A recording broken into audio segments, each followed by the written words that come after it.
अस्सलाम वालेकुम दोस्तों, उम्मीद है आप सब खैरियत से होंगे। तो आज हम पढ़ने वाले हैं मैकेनिक्स। हमारे पास इंट्रोडक्शन टू मैकेनिक्स बाय क्यू.के. होरी। इसका हम चैप्टर स्टार्ट करने वाले हैं components of forces. Components of forces के हम एक्सरसाइज के कुछ क्वेश्चंस करेंगे।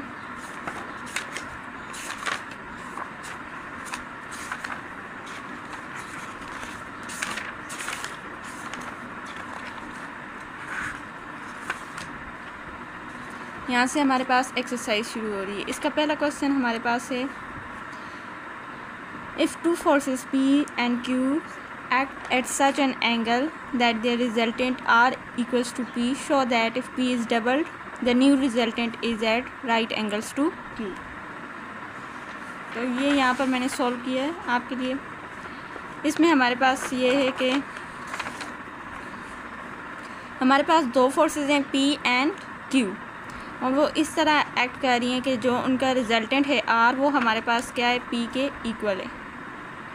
Show that if P is doubled, अगर हम P को डबल कर दें, जो P हमारे पास फोर्स है, तो जो न्यू रिजल्टेंट बनेगा वो हमारे पास किस पे होगा, at right angle with Q के साथ वो राइट एंगल बनाएगा, यानी कि 90 का एंगल बनाएगा। ये हमने शो करना है, ये हमारा क्वेश्चन है। तो हम शुरू करते हैं। Let two forces of magnitude P and Q and angle between them is theta, then resultant is PR square is equal to P square plus Q square plus 2P cos theta। हमारे पास resultant का formula जो होता है R square, ये होता है हमारे पास रिजल्टेंट निकालने का formula F1 square plus F2 square plus 2F1 F2 cos theta. तो यहाँ पर हमारे पास F1 P है और F2 Q है, तो यहाँ पर हमारे पास आएगा P स्क्वायर प्लस Q के square plus 2P Q cos theta. इससे हमने इक्वेशन 1 करार दे दिया। अब हमारे पास जो क्वेश्चन में गिवन है, वो हमारे पास क्या गिवन है कि resultant R equals to P। तो हम इक्वेशन 1 के अंदर क्या कर देंगे, रिजल्टेंट को P के इक्वल पुट करेंगे। जब हम रिजल्टेंट को P के इक्वल पुट करेंगे तो P को इस तरफ ला कर माइनस कर देंगे। हमारे पास यहाँ पर आ जाएगा 0। Q को इनमें से कॉमन लेंगे तो आ जाएगा Q bracket Q plus 2P cos theta. या तो Q हमारे पास 0 होगा या ब्रैकेट के अंदर वाली चीज़ हमारे पास 0 होगी। इनमें से कोई एक को, किसी एक को हमने 0 को इक्वल रखना है। तो उसके लिए हम क्या करेंगे, Q को हम 0 के इक्वल नहीं रख सकते, because it is a force. हमारे पास फोर्स जो होगी वो 0 के इक्वल नहीं हो सकती। तो हम क्या करेंगे, इस चीज़ को 0 के इक्वल लेट करेंगे और इससे हम क्वेश्चन 2 कर देंगे। इसके बाद हमारे पास उन्होंने क्वेश्चन में क्या कहा है कि आपने शो करना है P इज़ डबल। अगर हमारे पास P डबल हो जाए तो न्यू रिजल्टेंट हमारे पास राइट एंगल। जब हम P को डबल पुट करते हैं इस वाली इक्वेशन में, तो हमारे पास क्या हो जाएगा, 2P हो जाएगा। तो 2P का जब स्क्वायर लेंगे तो हमारे पास 4P आ जाएगा। यहाँ पर भी P की जगह हम 2P पुट करेंगे तो 4P आ जाएगा। ये चीज़ आ गई हमारे पास। अब ये डबल के लिए हो गया जब P हमारे पास डबल है। अब हमारे पास फार्मूला होता है कि जिससे हम थीटा निकालते हैं, ये वाला थीटा। हमने ये वाला थीटा राइट एंगल प्रूव करना है। क्यों राइट एंगल प्रूव करना है, क्योंकि क्वेश्चन में उसने हमें दिया है कि जब P हमारे पास डबल होगा तो जो न्यू रिजल्टेंट बनेगा वो क्या होगा, राइट एंगल होगा, यानी कि 90 का एंगल होगा। किसके साथ, Q के साथ। R का जो एंगल होगा, ये हमारे पास R है, Q के साथ जो R का एंगल होगा वो क्या होगा, 90 का। तो अब हम बीटा फाइंड करना चाहते हैं। तो बीटा फाइंड करने के लिए हमारे पास फार्मूला थीटा फाइंड करने के लिए होता है, तो हम वो यूज़ करेंगे। tan inverse F1 sine theta F2 plus F1 cos theta, ये हमारे पास फार्मूला होता है। तो F1 हमारे पास P है और F2 हमारे पास Q है, तो वो हम यहाँ पर यूज़ करेंगे। Let B B angle between R and Q। P हमारे पास 2P है, जैसे कि हमने कहा कि हमने P को क्या कर दिया है, डबल कर दिया है। और F1 हमारे पास 2P हो गई, P हमारे पास 2P है तो F1 हमारे पास 2P होगी और F2 हमारे पास क्या हो गया, Q। ओके, तो B को हमने इसमें बीटा में हमने ये वाली वैल्यूज़ पुट की हैं, F1 की और F2 की। तो हमारे पास ये चीज़, अब जैसे ही हमारे पास ये चीज़ आती है तो हमने यहाँ पर पीछे क्या प्रूव किया है, क्वेश्चन इक्वेशन 2 में हमारे पास क्या आया है, इक्वेशन 2 में हमारे पास आया है Q plus 2P cos theta equals to 0। तो इस वाली चीज़ को हम उठाकर इसमें पुट कर देंगे।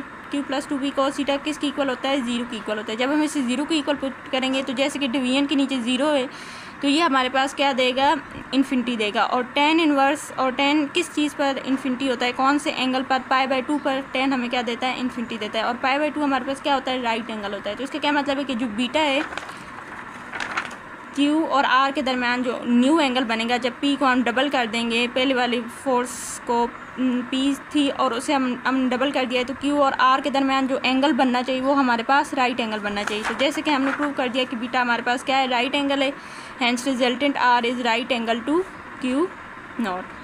ओके,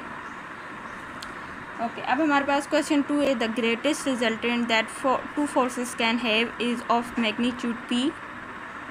हमारे पास 2 फोर्सेस हैं जिनका ग्रेटेस्ट रिजल्टेंट यानी कि जिनका ज़्यादा से ज़्यादा रिजल्टेंट हमारे पास क्या आ सकता है, P, and the least is of magnitude Q. और जो लीस्ट रिजल्टेंट हमारे पास होगा 2 फोर्सेस का, कम से कम वो हमारे पास उसका मैग्नीट्यूड क्या होगा, क्यू। जो ज़्यादा से ज़्यादा होगा उसका मैग्नीट्यूड क्या होगा, पी, और जो कम से कम होगा उसका मैग्नीट्यूड क्या होगा, क्यू। अब हमने शो कराना है, show that when they act at an angle alpha, जब वो 2 फोर्सेज अल्फ़ा एंगल पर आपस में एक्ट कर रही हैं, उनके दरमियान अल्फ़ा एंगल है, their resultant is of magnitude this. ठीक है, वो 2 फोर्सेज हैं, उनका ग्रेटेस्ट रिजल्टेंट हमारे पास क्यू है, उनका लीस्ट रिजल्टेंट हमारे पास पी है, उनका लीस्ट रिजल्टेंट हमारे पास क्यू है, तो उनका दरमियान एंगल अल्फ़ा है, और हमने ये प्रूव करना है कि उनका मैग्नीट्यूड, उनके रिजल्टेंट का मैग्नीट्यूड क्या आएगा, ये आएगा। Okay, now solve it. Let F1 and F2 be the magnitude of 2 forces and R be the resultant of these forces. As we know that, जैसे कि क्वेश्चन में हमें गिवन है R मैक्सिमम, ज़्यादा से ज़्यादा जो रिजल्टेंट होगा वो क्या होगा, F1 प्लस F2, और जो कम से और उसे हमने क्या है, P। तो R मैक्सिमम हमारे पास क्या हो गया, P, और P इक्वल्स टू क्या हो गया, F1 प्लस F2। ये होगी हमारी इक्वेशन 1। उसके बाद उसने क्या कहा है कि जो लीस्ट हमारे पास रिजल्टेंट है R minimum F1 minus F2, वो इससे हम ले सकते हैं, ये हमारे पास होता है, तो हम Q को किसके इक्वल कर देंगे, F1 माइनस F2 के। ये होगी हमारे पास इक्वेशन 2। अब यहाँ से हमने F1 और F2 निकालना है इन दोनों इक्वेशन से, तो हम क्या करेंगे कि एडिंग 1 और 2 को ऐड करेंगे, उससे हमारे पास F1 आ जाएगा। कैसे आएगा, जब हम इन दोनों को ऐड करेंगे, P plus Q equals to F1 F2 plus F1 minus F2। तो F2 और F2 आपस में कैंसिल हो जाएंगे और ये बन जाएगा 2F1। F1 को इधर ही छोड़ेंगे और 2 को इसके नीचे लाकर डिवाइड कर देंगे, ये हमारे पास आ गया F1। इसके बाद हम क्या करेंगे कि इन दोनों इक्वेशंस को क्या कर देंगे, सब्सट्रैक्ट कर देंगे, इसको और इसको सब्सट्रैक्ट कर देंगे, तो हमारे पास F2 आ जाएगा। कैसे करेंगे सब्सट्रैक्टिंग 2 फ्रॉम 1, तो हमारे पास क्या आ जाएगा, F1 plus F2 minus F1 plus F2 minus F1 और F1 आप इसमें कैंसिल हो जाएंगे। ठीक है, तो हमारे पास क्या आ जाएगा, 2F2 को इधर रखेंगे और 2 को इसके नीचे डिवाइड कर देंगे। अब हमारे पास आ गया, अब हम आसानी से इसका रिजल्टेंट फाइंड कर सकते हैं। आर हमारे पास क्या होता है, F1 square plus F2 square plus 2F1 F2 cos theta. या तो हम ये लगाते हैं अंडर रूट, या फिर इसके ऊपर हम स्क्वायर लगा देते हैं। इसके ऊपर हम स्क्वायर नहीं लगा रहे हैं, हम दोनों तरफ अंडर रूट लेके इसका स्क्वायर कैंसिल कर देंगे और इसका अंडर रूट होगा। तो F1 की वैल्यू हमने पुट कर दी जो हमने पीछे निकाली, और F2 की वैल्यू पुट कर दी। यहाँ पर भी F1 और F2 की वैल्यूज पुट कर दी। जब हम इसका स्क्वायर ओपन करेंगे तो ये हमारे पास जो A square plus B square plus 2AB ये वाला फार्मूला ओपन हो जाएगा। यहाँ पर A square plus B square minus 2AB वाला फार्मूला ओपन हो जाएगा, और ये हमारे पास हो जाएगा A plus B, A minus B क्या होता है, A square minus B square, तो ये वो वाला फार्मूला बन जाएगा। ठीक हो गया। अब हम क्या करेंगे, इनके नीचे LCM ले लेंगे। जब हम LCM लेंगे तो हमारे पास क्या होगा, 4 नीचे, सबके नीचे कॉमन है, 2PQ आपस में कैंसिल हो जाएंगे, और ये P स्क्वायर और P स्क्वायर प्लस होकर क्या बन जाएगा, 2P स्क्वायर, Q स्क्वायर और Q स्क्वायर प्लस होकर क्या बन जाएगा, 2Q स्क्वायर। ओके, ये आ गया हमारे पास। इसे हम इसके साथ मल्टीप्लाई करवा देंगे। अब 2P स्क्वायर इन दोनों के दरमियान कॉमन है, तो हम क्या करेंगे, उसे बाय कॉमन ले लेंगे और ये कर देंगे, और 2Q स्क्वायर इसमें से कॉमन ले लेंगे और हमारे पास ये आ जाएगा। अब यहाँ से हमारे पास हाफ एंगल आइडेंटिटी फार्मूला बनता है, 1 प्लस कोस अल्फ़ा किसकी इक्वल होता है, 2 कोस स्क्वायर अल्फ़ा बाय 2। इसका फार्मूला हमारे पास ये होता है 1 plus cos theta divided by 2 equals to cos square theta by 2। तो हमारे पास ये चीज़ मौजूद थी, हमने इसके साथ मल्टीप्लाई कराया और ये हमने लिख दिया इधर। और ये 1 माइनस कोस थीटा जो होता है वो क्या होता है हमारे पास, 1 minus cos theta divided by 2 equals to sine square theta by 2। तो ये हमारे पास इसी हमने इसके साथ मल्टीप्लाई कराया और ये लिख दिया। ठीक है, 2 से मल्टीप्लाई हो जाएगा 4 आ जाएगा, 2 से मल्टीप्लाई हो जाएगा 4 आ जाएगा। 4 कॉमन लेके हम कैंसिल कर देंगे, ये क्या बच गया, P square cos square alpha bye 2 Q square sine square alpha bye 2।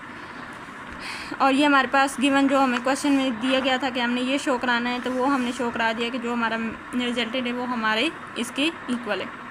ठीक हो गया। उम्मीद है कि आपको समझ आ गई होगी। तो अगर आपको समझ आई है अच्छे तरीके से तो आप मेरे चैनल को लाइक कर दें, सब्सक्राइब कर दें। और अगर आपको इसमें से कुछ समझ नहीं आया तो आप क्वेश्चन कर सकते हैं। अगर आपको कुछ और समझना है, किसी और टॉपिक से कुछ क्वेश्चन समझना है या कुछ भी, तो आप मुझे कमेंट बॉक्स में क्वेश्चन लिख कर भेज सकते हैं। और इसके अलावा आप मेरे चैनल को सब्सक्राइब कर दें ताकि मुझे मोटिवेशन मिले और मैं मज़ीद वीडियोस बना सकूं, मज़ीद लेक्चर रिकॉर्ड कर सकूं। थैंक यू मेरी वीडियो देखने के लिए। अल्लाह हाफ़िज़।